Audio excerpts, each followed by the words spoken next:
Una po sa ating mga balita, inaasahang mas darami pa ang magkakaroon ng oportunidad sa hinaharap matapos gumraduate ngayong araw ang mahigit 1,000 mag-aaral ng TESDA sa Ilocos Norte, kung saan pinangunahan naman ni Pangulong Ferdinand R. Marcos Jr. ang kanilang graduation ceremony. Ang sitwasyon doon alamin sa sentro ng balita ni Jezreel Kate Labizar live.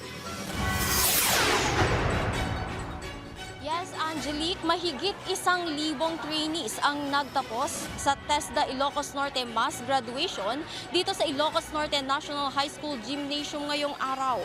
Mainit na sinalubong ng mga TESDA graduates si Pangulong Ferdinand R. Marcos Jr., Presidential son, House Majority Leader Ferdinand Alexander Marcos III at TESDA Secretary Jose Francisco Benitez na dumalo sa programa.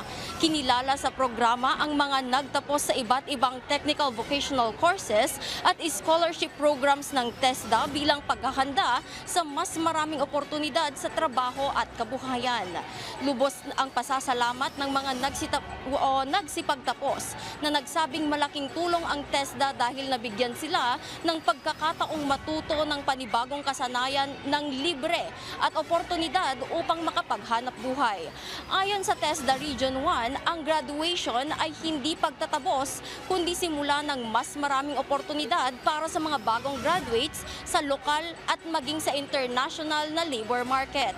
Sa kanyang mensahe, hinikayat ni Secretary Benitez ang mga graduates na gamitin ang kanilang natutunan upang makahanap ng disenteng trabaho, makapagsimula ng sariling negosyo at makatulong sa pag-unlad ng ekonomiya. Samantala, binigyang diin ni Pangulong Marcos ang mahalagang papel ng technical vocational education sa paghubog ng skilled workforce na kailangan ng iba't ibang industriya sa bansaman o sa labas nito.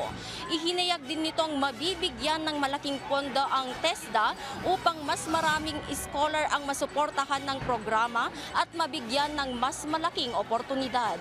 Ang kanilang pagbisita ay bahagi ng pagpapakita ng suporta ng pamahalaan sa technical vocational education at sa patuloy na paghahanda ng mga Pilipino para sa trabaho at kabuhayan. Jezreel Kate Lapizar para sa Bayan. Maraming salamat, Jezreel Kate Lapizar.